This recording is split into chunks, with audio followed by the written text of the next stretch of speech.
प्यारे दोस्तों साथियों, इंजीनियर विष्णु अग्रवाल का नमस्कार। आप सब दर्शकों का मेरे चैनल पर स्वागत है।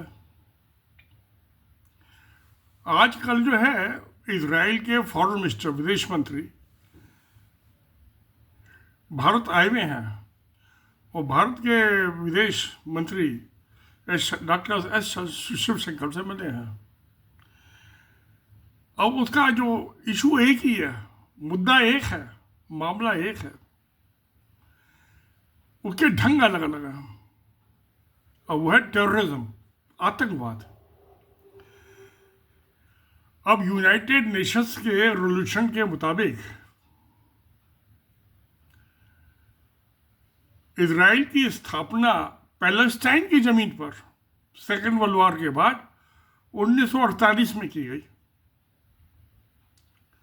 आतंकवाद वहां से चालू हुआ, मिडिल ईस्ट में, पैलेस्टाइन के लैंड पे।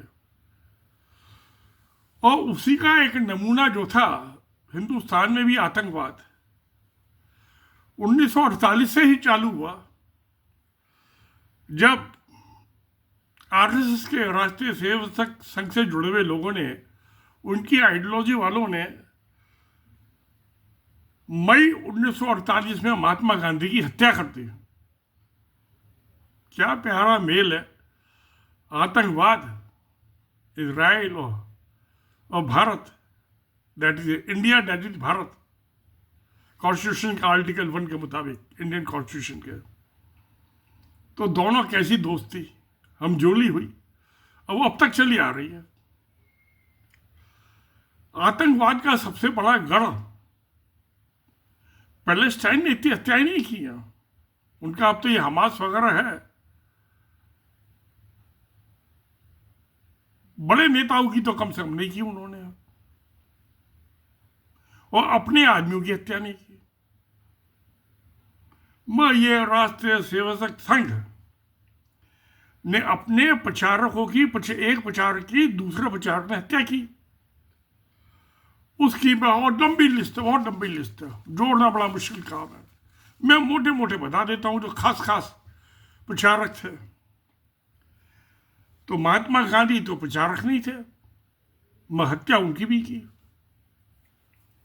कोई इजराइल जो था वो पैलेस्टाइन की हत्या करी, तो इनको भी तो किसी ना किसी की तो करनी थी हत्या, तो महात्मा गांधी का कर डाले मई 1948 में। यानी कि इजराइल की स्थापना होते ही यह हत्याओं का दौर चला। मगर इजरायलियों ने अपने आदमियों की हत्या नहीं की। पैलेस्टाइन में भी अपने आदमियों की हत्या नहीं की। यहां महात्मा गांधी तो इनके अपने आदमी थे, हिंदू भी थे, मुसलमान भी थे। हिंदू ने हत्या कर दी, बनिए की ब्राह्मण ने हत्या कर दी। कास्टिज्म तो बहुत बड़ा फैक्टर है इंडिया में। भारत में हिंदू समाज में तो जाति पहले चलती है, और उसके बाद धर्म चलता है, उसके बाद उसका देश चलता है, उसका राज्य, और उसके बाद धर्म, नेशन। तो चौथे नंबर पर है राज। तो राज की कोई अहमियत नहीं है हिंदुओं के निगाह में, इनके संस्कारों में। सबसे पहले जाति, फिर धर्म, फिर उसका स्टेट, उसकी भाषा, राज्य। भाषा के हिसाब से reservation of India in states act 1956 में भाषा के हिसाब से राज्यों की स्थापना की गई। उसके बाद दीनदयाल उपाध्याय। चलिए, महात्मा गांधी तो वो आरएसएस के नहीं थे, वह बनिया थे, वो हिंदू थे।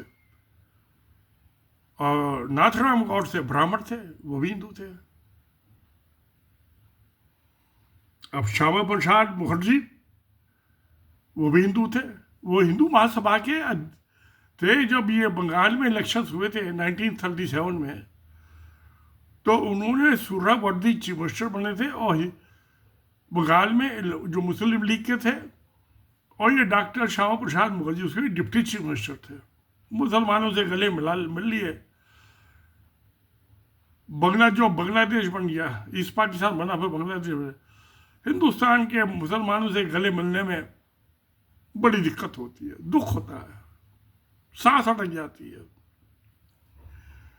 तो श्यामा प्रसाद मुखर्जी की हत्या की, फिर पंडित दीनदयाल उपाध्याय, वो भी ब्राह्मण थे, जो अखिल भारतीय जनसंघ के अध्यक्ष थे, वो भी आरएसएस के आदमी थे। गोलवर्गी के प्रेमी थे, भक्त थे। उनकी हत्या हो गई फरवरी 1968 में, 1968 में। तो क्या दोष था उनका कि वो सेकंड टर्म में इंडिपेंडेंटली सोचने लगे थे। वो गुरु जी से सलाह नहीं करते थे, अपने आप फैसले ले लेते थे। अब गुरु जी के एम.एस. गोलवलकर को ये बात कहाँ पसंद है, बागीजम के गुलाम है। तो करुणानिधि हत्या जी दीनदयाल उपाध्याय जी की फरवरी 1968 में। वो सिलसिला आगे चलता चला गया। अब ये बहुत सारे हुए हत्याएं। प्रमोद महाजन की हत्या हुई, वो भी आरएसएस का प्रचारक था, वाजपेयी की सरकार में मंत्री था, बड़ा इंपॉर्टेंट। गोपीनाथ मुंडे, उसका साला, उसकी भी हत्या हुई। जून 2014 में उसकी कार से टक्कर लगवा दी। जैसे वो सिक्किम का जो था चोगियाल, उसके बेटे को इंदिरा गांधी ने मरवा दिया था सीआरपीएफ के ट्रक से, सेंट्रल रिजर्व पुलिस फोर्स के ट्रक ने उसके बेटे की कार को टक्कर मार दी, चोगियाल पे दबाव डालने के लिए, जिससे वो इंडिया में शामिल हो जाए। ये जिक्र मैंने आपको अपनी, ये मेरी किताब है किंडल ई बुक, या आप किंडल ऐप डाउनलोड करके ये इसमें पढ़ सकते हैं। चैप्टर 2 है इसका। जब मैं सिक्किम गया था तो मैंने उसका जिक्र किया है सब ये, मगर वो दबाव में आया नहीं। और चोगियाल के जीते जी उसका छोटा बेटा वो लामा बन गया और नेपाल में रहता है, कभी कभी आता साल में 1-2 दफा। जो मुझे वहाँ के जो लॉ मिनिस्टर है सिक्किम के, उससे पहले डिस्ट्रिक्ट सेशन जज थे, उन्होंने मुझे बताया था। जब मैं सिक्किम गया था तो गंगटोक जो उसकी कैपिटल है, वहाँ की असेंबली हॉल के पास ही जो है थोड़ा फ्लैट मैदान है, तो मुझे तो उसमें घूमने की आदत है। बहुत पुरानी बीमारी है, और जब जाता हूँ तो थोड़ी कसरत भी करता हूँ, फिजिकल एक्सरसाइज भी। अब मैं 78 का हो चुका था, तो उम्र के मुताबिक भाग दौड़ तो बस की नहीं बची, हाथ पाँव में घुमा लेता था बस। तो सुबह सुबह कच्चिंग चंगा की तरफ से धूप की रोशनी आ रही थी और मौसम ठंडा था, हवा चल रही थी, बड़ा प्यारा मौसम था। तब मेरी उनसे बातचीत हुई थी। तो अब हिरेन पांड्या की 2003 में, वो भी बड़ा प्रचारक था आरएसएस का, वो होम मिनिस्टर था, गृह मंत्री गुजरात की गवर्नमेंट में बीजेपी की। अब ये नरेंद्र मोदी जी ये खुद चीफ मिनिस्टर बनना चाहते थे, वो भी बनना चाहता था। तो सवाल ये है कि बनेगा तो एक ही, दो तो नहीं बन सकते मुख्यमंत्री। तो एक की तो हत्या होनी थी आरएसएस के जो फॉर्मूला उसके मुताबिक। तो हिरेन पांड्या की हत्या हो गई और नरेंद्र मोदी चीफ मिनिस्टर बन गए, तो बाद में प्रधानमंत्री बन गए।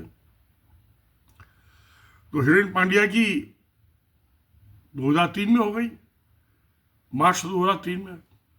और जिनकी हत्या की, उनके जो मुकदमे चले, तो जो सीपीआई की स्पेशल कोर्ट के जो जज थे BS लोहिया, उनकी भी हत्या हो गई। तो अमित शाह पे मुकदमा चल रहा था, जो होम मिनिस्टर हैं, ये गिरफ्तार भी हुए थे उस मामले में, 5-6 महीने शायद जेल भी रहे थे। तब मामला रफा दफा हो गया। जज की हत्या होगी तो बाकी किसी जज की हिम्मत नहीं बची इनके खिलाफ सुनवाई करने की या फैसला देने की। डिस्ट्रिक्ट कोर्ट से ला के सुप्रीम कोर्ट तक के सब जजों की दुम में खटखटा हो गया। चलिए, हो गया। सुनील जोशी, इंदौर का आरएसएस का प्रचारक, प्रज्ञा सिंह ठाकुर का गुरु, उसकी देवास में हत्या हो गई। हत्या किसने की वो गायब है, आज तक पता ही चला। यह आरएसएस का अंदरूनी मामला होता है क्या प्रज्ञा सिंह ठाकुर ने तो जो बम ब्लास्ट कराए थे वहां मालेगांव, तो मालेगांव में 2008 में हुए थे। ये पकड़े गए थे, गिरफ्तार हुए। अब आरएसएस भी ये लोकसभा की मेंबर बीजेपी की प्रज्ञा सिंह ठाकुर, सारे आदमी आरएसएस जुड़े हुए थे। छोड़ दिया कोर्ट ने, क्योंकि वो जज भी थी। तो मैं उनको छोड़ रहा था। ये बेगुनाह, मैं नहीं कहता बेगुनाह को सजा होनी चाहिए, पर 173 sub section 8 of the CrPC में उसको फर्दर इन्वेस्टिगेशन ऑर्डर करना चाहिए था। उसमें कानून के जो कांड हुआ था 2008 का बम ब्लास्ट का मालेगांव का। अब वो एक तो ये हुआ था मालेगांव में, दो दफे हुए थे ये मालेगांव में, क्योंकि वहां की 86% पॉपुलेशन मुस्लिम है। तो मालेगांव का जो सेकंड ब्लास्ट हुआ था 2016 में, पहले बम ब्लास्ट में भी पहले मुसलमानों को पकड़ा, फिर हिंदुओं को पकड़ा, क्योंकि उनके खिलाफ कोई थे ही नहीं। जिनको पकड़ा वो तो वहां थे ही नहीं, वहां पर मौजूद इंडिया में ही नहीं थे वो। वही कांड जो है ये जब 2016 का हुआ, उसमें भी पहले हिंदुओं को पकड़ा था, और वो वहां थे ही नहीं। वो तो दुबई में कहीं नौकरी कर रहे थे, गरीब आदमी मजदूरी के लिए जाते हैं। तो उसमें अभी 2 अक्टूबर 2025 को 4 आदमियों को जो आरएसएस से एसोसिएटेड है उनको गिरफ्तार किया गया। अब मालेगांव के ये 2 ब्लास्टों की, बम ब्लास्ट की मैंने बात बता दी। और गौरक्षक जो इन्होंने कितने मुसलमानों की हत्या की है, इसका तो कोई हिसाब किताब ही नहीं है।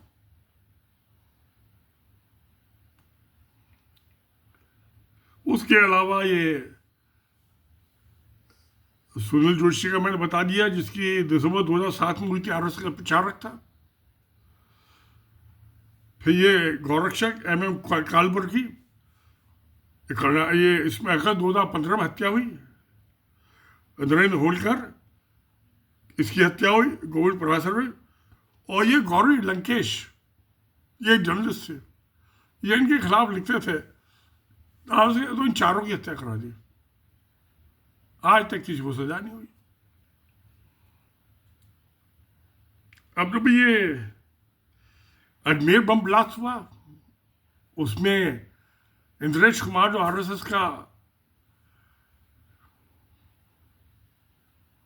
कहना चाहिए 4थे नंबर का आदमी है सीनियरिटी में, उससे पूछताछ हुई थी मालेगांव के पहले 2008 वाले बम ब्लास्ट में और ये अजमेर बम ब्लास्ट में। ये आसपास ही हुए थे, अजमेर में दरगाह है। मेरा सवाल ये है कि पूछताछ हो गई, उसके आगे का क्या कार्रवाई है? हिंदू मुजरिम, हिंदू पुलिस, हिंदू जज। और ये बम्बई में जो रेल में ब्लास्ट हुए थे 2006 में, जिसमें 187 आदमी मर गए थे और 824 आदमी जख्मी हुए थे, उसको वहां मुंबई हाई कोर्ट ने छोड़ दिया, क्योंकि उसमें असली मुजरिम तो हिंदू थे। बम ब्लास्ट करने वालों में पकड़ लिया मुसलमानों को। हाई कोर्ट ने कहा तो सब बोगस एविडेंस इनके खिलाफ, मुंबई हाई कोर्ट ने बरी कर दिया। अब ये जो अयोध्या में मस्जिद टूटने के बाद दंगे हुए थे, उसमें ये इंक्वायरी कमीशन बैठा था, श्री किशन कमिश्नर जो था बम्बई के, ये सुप्रीम कोर्ट के जज थे। उन्होंने अपनी सारा रिपोर्ट दे दी। उसमें जितने भी इंक्वायरी रिपोर्ट हुई हैं, उसमें सब में जो एक्यूज हैं, जिनके नाम आए हैं, वो सब आरएसएस से एसोसिएटेड है। और आज तक किसी के खिलाफ कोई कार्रवाई नहीं। कमीशन की रिपोर्ट आती है और फाइल में बंद हो जाती है। श्री कृष्ण कमीशन तो था अयोध्या वाला, उसके बाद जो ये नानावटी कमीशन की भी आई थी गुजरात दंगों में, उसमें भी आरएसएस का नाम आया था, हिंदू विश्व हिंदू परिषद वगैरह का। कुछ नहीं हुआ कार्रवाई से। एक वो माया कोदनानी थी बीजेपी की सरकार में मंत्री, उसको सजा हुई, फिर बीमारी का बहाना करके को छोड़ दिया। और कुछ आदमी इनके गिरफ्तार हुए थे, बाबू बजरंगी, फिर जो ये बिल्किस बानू वाला मशहूर रेस है, उसके माँ बाप उसके बच्चे को मार दिया पटक पटक के जमीन में। तो आतंकवाद का तो बड़ा पुराना इतिहास है हिंदुस्तान में। अभी ये 23 अगस्त को वो उसमें क्या नाम है, ये अलीगढ़ में मंदिर पे लिख दिया दीवार पे, आई लव मोहम्मद। पकड़ लिया मुसलमानों को, जब देखा मोहम्मद की थी स्पेलिंग गलत लिखी हुई है, तो पुलिस वालों को मुसलमान तो स्पेलिंग ठीक लिखेगा मोहम्मद की। इंक्वायरी की तो हिंदुओं को पकड़ लिया, उन्होंने हिंदुओं ने लिखा था मंदिर के ऊपर आई लव मोहम्मद। और जो प्रचारक है राहुल आरएसएस का, वो गायब है, बाकी 4 पकड़े गए। तो ये इजराइल से थी दूर चल के यहाँ हिंदुस्तान में आया है। अभी प्राइम मिनिस्टर भी आएंगे अगले महीने इजराइल के। तो यानी आरएसएस की सरकार, अभी निज्जर की हत्या की कनाडा में, अमेरिका में पन्नू की हत्या करने को, इसका तो पूरा इतिहास ही। अब तो सरकार भी आतंकवादी हो गई इंडिया की, पहले तो आरएसएस ही था खेला। तो डॉमिटेल हो गए, जहर में जहर मिल गया, स्क्वायर रूट हो गया, पावर बहुत बढ़ गई सरकार बनने से। तो चलिए प्यारे दोस्तों, क्या होता है देखते हैं। सत्यमेव जयते। नमस्कार, धन्यवाद।